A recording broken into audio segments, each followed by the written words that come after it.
gonna sing to you guys. It's a good song though.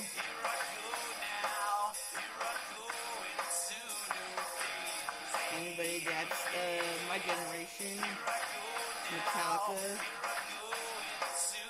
first concert I ever seen was them. Oh yeah. Bam, bam, bam. Alright you guys, so it has been a minute.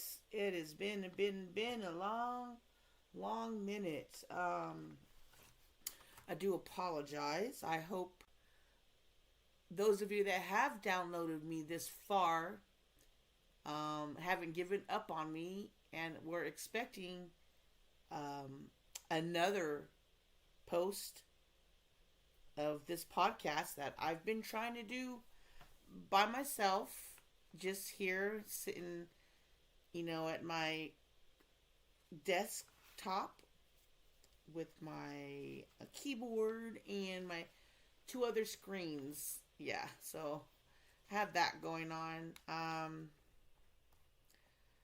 Just want to jump to the point and get going here because, like I said, it's been a while.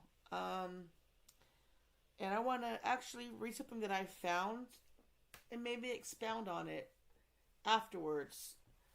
So what I'm going to read you right now is something that I wrote for a storytelling time in LA, California. And my brother and I went down there. My brothers have always been encouraging of me, whatever I do, pursue, whatnot, poetry, comedy, web developer, cybersecurity,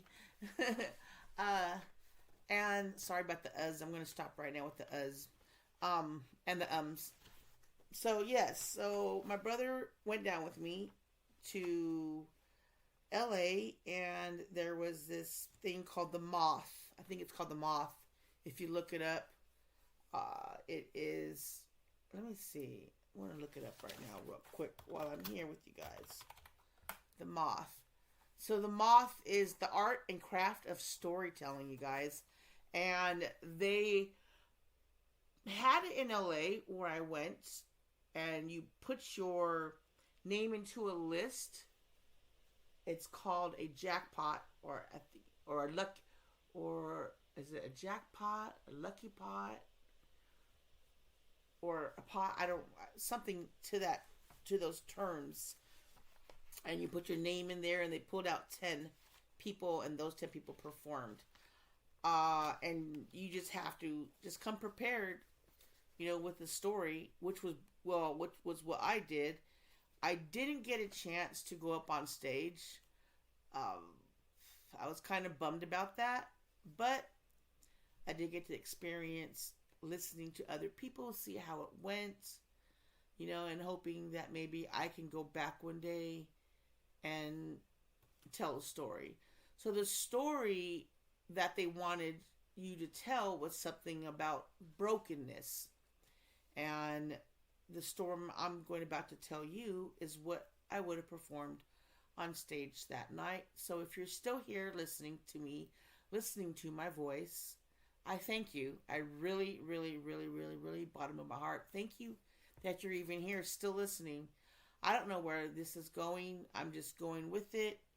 I hope to one day my voice be heard around the world in public places. A speaker, an actress, a singer, I don't know, whatever the doors open for me. But this is my story here of brokenness, and I hope you enjoy it. So I hope you're sitting back, smoking a doobie, drinking some wine. If you're on other stuff, great, you're here. That's all that matters. I don't care how you got here, just you're here listening to me now.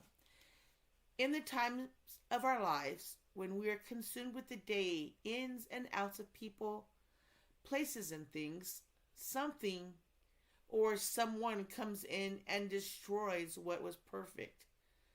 So we think. Sometimes brokenness has to come in order to break the bottle of our soul, to reframe the structure, to make us see life in a new direction. Change through brokenness can heal us or break us down, and we are the one with the power to change life sails to do or to lives to change life sails to what is waiting ahead. Sorry about that. Let me rephrase that or re-say it again. So change through brokenness can heal us or break us down, and we are the one with the power to change life's sails to what is waiting ahead. Life is meant to soar. Life is meant to explore. Life is truly not perfect, but what we do with what breaks us will make us become better human beings. Life is not perfect. And let me reiterate that. I'm going to reiterate that, what I said, reiterate. Let me reiterate that. But we are truly here to make it a better world to live in with those that surround us. People are meant to come and go. It's golden when we can find life to share with that perfect other or others who accepts our faults and help evolve through life's journey. As the saying goes, if you're looking for love, you will not find it. Love seeks you when you aren't expecting it. Love is without boundaries. Quick history, you guys. I have been married. I have been divorced. I've loved and I've lost. We don't know unless we've experienced bad love to know what good love is. Once I was broken. It was April of 2005, exactly a year later after my high school sweetheart and I broke apart. Together forever, right?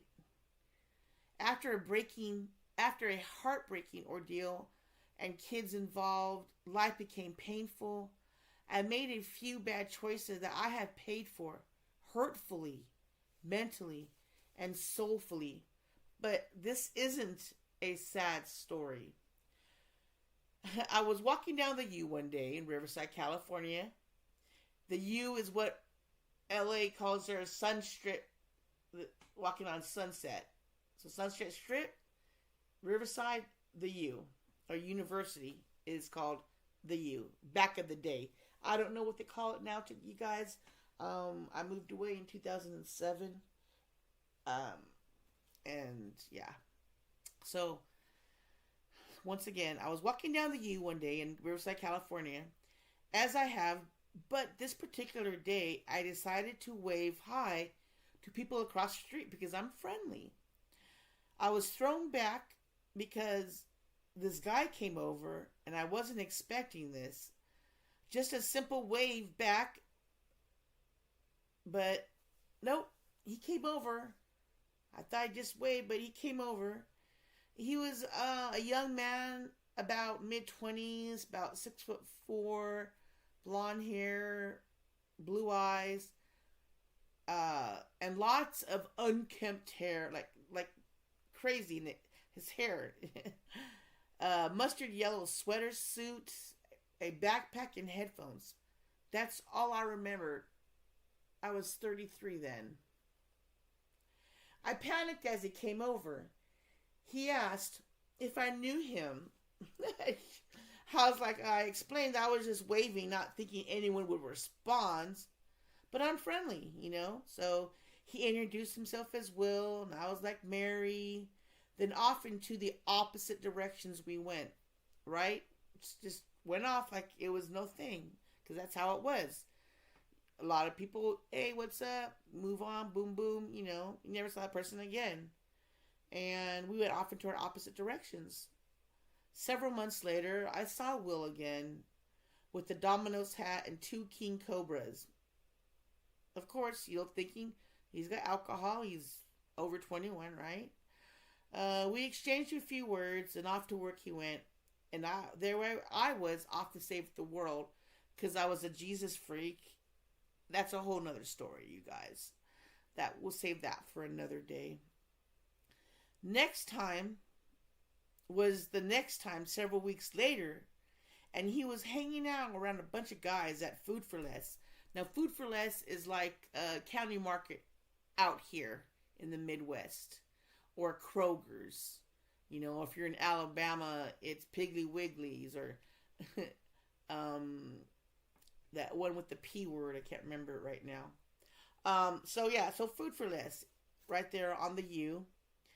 I said hi as I walked by. All these other guys were quick to say, "Oh my God, he has a girlfriend," you know, and I'm like, okay, I'm not trying to be the guy's girlfriend. I was just saying hi, you know.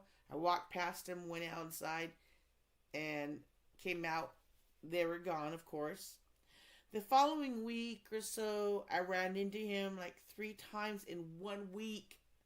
So finally, I was like, hey, here's my number, which I found out later he threw away. Later in our relationship, like years and years later, we talked about the event, you know, how we ran into each other and me giving my number, and he said that he threw it away like 3 times. He threw my number away like 3 times. But anyways, so long story short, he finally called, and my kids gave me this message. Some guy named Will called Mom. He said you knew where to pick him up. Now, let me tell you, I guess in our conversation passing, if he was to ever call me, he said, you know, that I can pick him up. And he told me where to pick him up, and I knew where it was. So I was like, okay. The kid's like, he said you knew where to pick him up. And I was like, yeah. I know where to pick him up. That's it. So that was the beginning of our friendship. You have to become friends first, right? Friends or lovers and friends. I don't know. That's how the story goes. But our friendship of 2 complete strangers, at different walks of life on the U, which I hope as I continue on my podcast and I get more listeners, I will get into that, because it is a crazy story, you know, but we're not going to go talk about the U and our lives at that time. So we're up to this time, so now I'm picking him up. So he was a young man. Will was a young man with no family, no home, no direction, no purpose, no meaning for life, just this hate towards God and the world. And this guy like steps into our lives. And when I mean our lives, I mean my children. I had a 14-year-old, I had a 6-year-old, and I had a 4-year-old. And at that time, when he came into our lives, our broken home, he wasn't looking to be a dad, and the kids were for sure we're gonna make it a point to let him know that he's not their dad. I don't know how many times I've heard my kids say that you're not my dad, but my kids weren't expecting anything from him, and he wasn't expecting anything from them. You know, he just kind of showed up. Well, he became my rock, which my rock, I found out about a month into our relationship, when I was going through his wallet. Every girl does it at some point. And I looked at his ID and I was like, what year is that? I looked at him. I was like, oh my God. This whole time I thought you were 22. But you just turned 19. Here I am, 33. I'm not ashamed to say it. You know, things happen for a reason. We've been together for 18 years as I'm telling this story right now. 18 years ago. And here's the story that I'm saying. He became my rock. Will became my rock. He'd watch the little ones as I worked the night shift. And I trusted him. There was nothing in my body that did not trust him. And so did the kids. The kids trusted him, even though they put him through hell. We knew nothing of each other, but I felt safe when he was there. There's something that Will just gave, like I felt like he was there to protect me. And come find out later, he did do a lot of protecting, which I didn't know, which those are other stories to you guys. So if you stay tuned to me, I will share some of that stuff later. But right now I'm trying to finish this. So, Will became my keeper over the next few years. Although what kept us grounded and real with each other is that whenever he went away, which I never knew where he disappeared to, I never asked.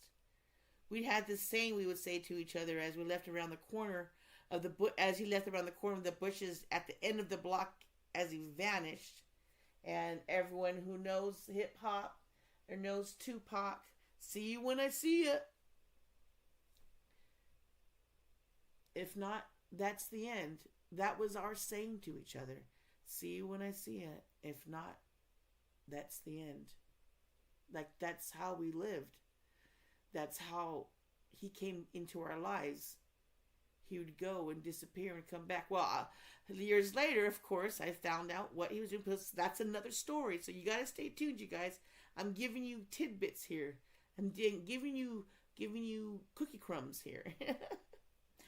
So stay tuned. So, truth is, all we wanted was trust. Trust and love, right? Two basic things in a relationship that you gotta have.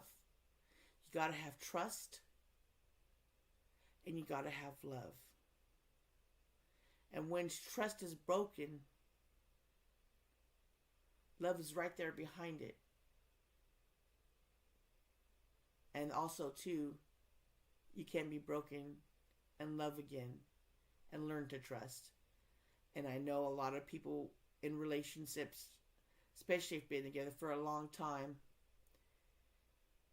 no relationship's perfect, you guys.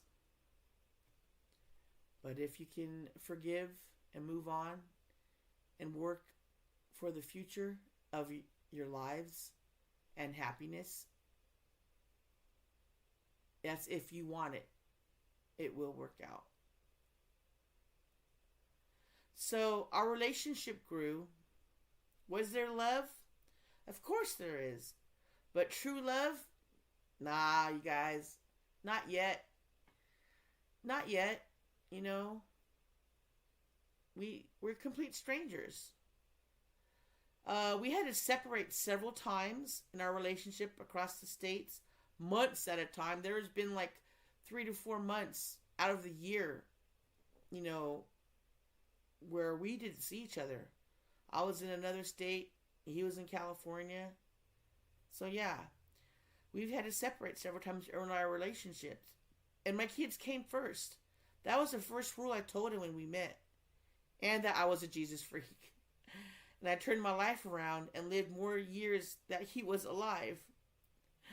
I hope you got that. I turned my life around and lived more years he was alive. So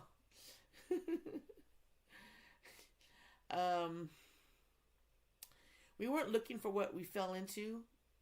He had a hate for everything. And he accepted just gonna say it, he accepted my once upon a time ghetto ass radicalness of a Jesus freak. Because I grew up in a ghetto, you guys, in California, Riverside. Every place has a ghetto. Alright? That's another story. Stay tuned. I accepted his darkness. I didn't want to change him from hating God, and he didn't want to change me for loving Jesus. So it worked. Trust is a hard thing to find in another human being. And our relationship, is not perfect. We've gone through some trying months, and love is kind. Love is patient. Love is forgiving. And love covers all things. Forgiveness is for us to heal, and love is for us to give away. What was once broken now became our bond, our relationship. And that, you guys, was my storytelling for the Moth. I hope you enjoyed it. And like I said, I apologize for being away for so long. I'm going to try to make an effort to do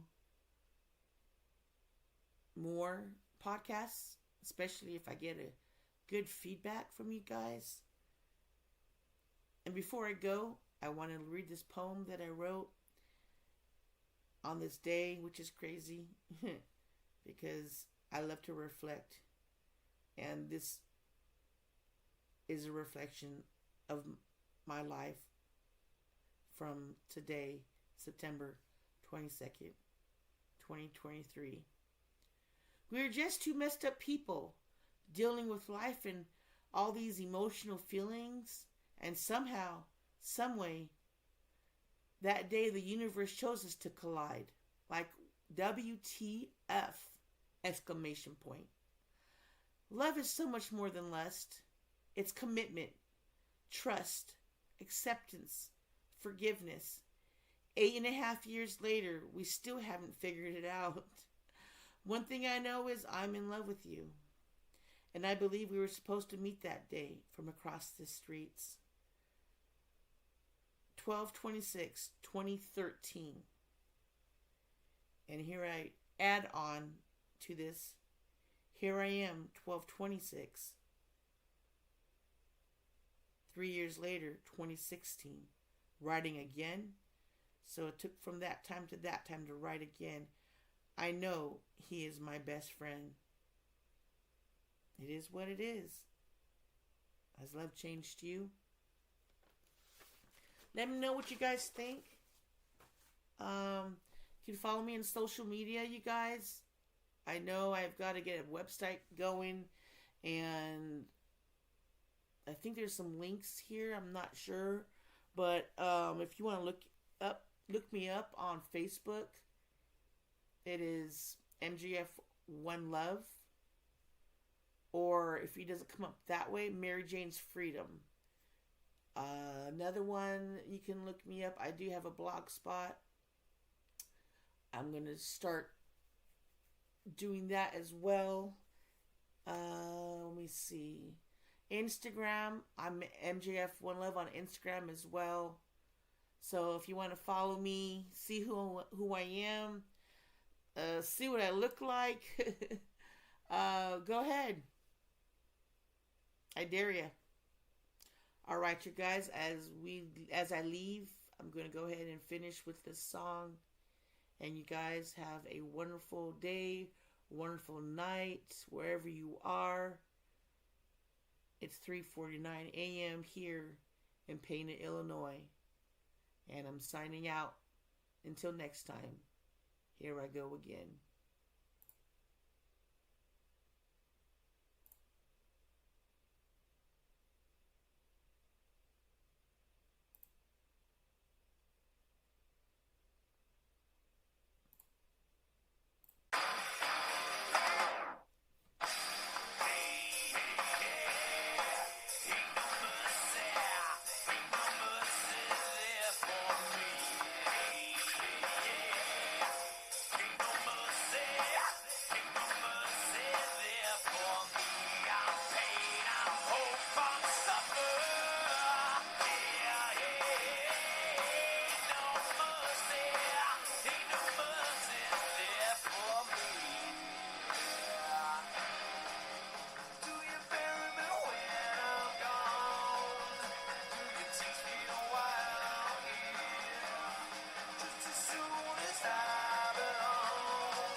Just as soon as I belong, then it's time to disappear. When I'm gone, while I'm here, just as soon as I'm gone, I disappear.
What are you still doing here? Hang up now. Bye.